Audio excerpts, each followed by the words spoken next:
శ్రీ గురుభ్యో నమః. ముందుగా మేషరాశి యొక్క ఫలితాలు తెలుసుకుందాం. ఈ సంవత్సరంలో అశ్విని 1, 2, 3, 4 పాదాలు, భరణి 1, 2, 3, 4 పాదాలు, కృత్తిక 1వ పాదం కలిపితే అది మేషరాశి అవుతుంది. వీరికి ఆదాయం 11, 5 వ్యయం, రాజపూజ్యం 2, అవమానం 4 అని చెప్పుకున్నాం. వీరికి పూర్వార్ధంలో బృహస్పతి అర్ధాష్టమంలో ఉన్నాడు. అలాగే ఏల్నాడి శని రెండు కూడా బాగులేనందువల్ల కొంతమేర ఇబ్బంది పడాల్సి వస్తుంది. అలాగే ఈ రాశి వారు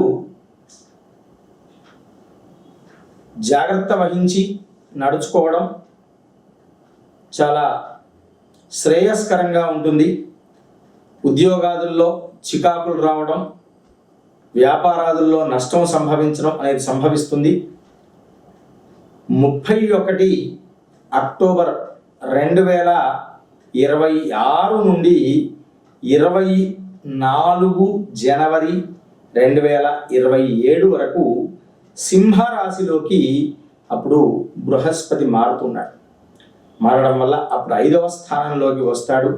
దానితో కాస్త పోగొట్టుకున్నటువంటి ఉద్యోగాదులు మరలా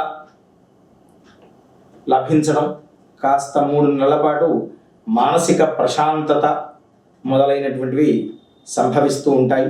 ఆ పిదప కొంత చికాకులుగానే ఉంటూ ఉంటాయి. వాహన ప్రమాదాదులు మొదలైనవి కూడా సంభవించవచ్చు. కాస్త జాగ్రత్త వహించే నడుచుకోవడం చాలా శ్రేయస్కరం.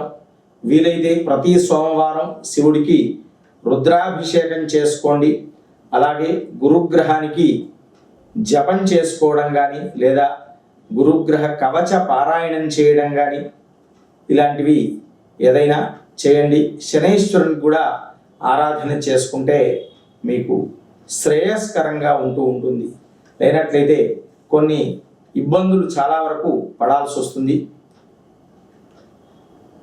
వీటన్నింటినీ కూడా ప్రధానమైనటువంటి గ్రహాదులు బృహస్పతి, శనీశ్వరుడు, రాహువు ఈ 3 కూడా అంత ఆమోదయోగ్యంగా లేనందువల్ల మీరు కొంత ఇబ్బంది పడడం సంభవిస్తుంది.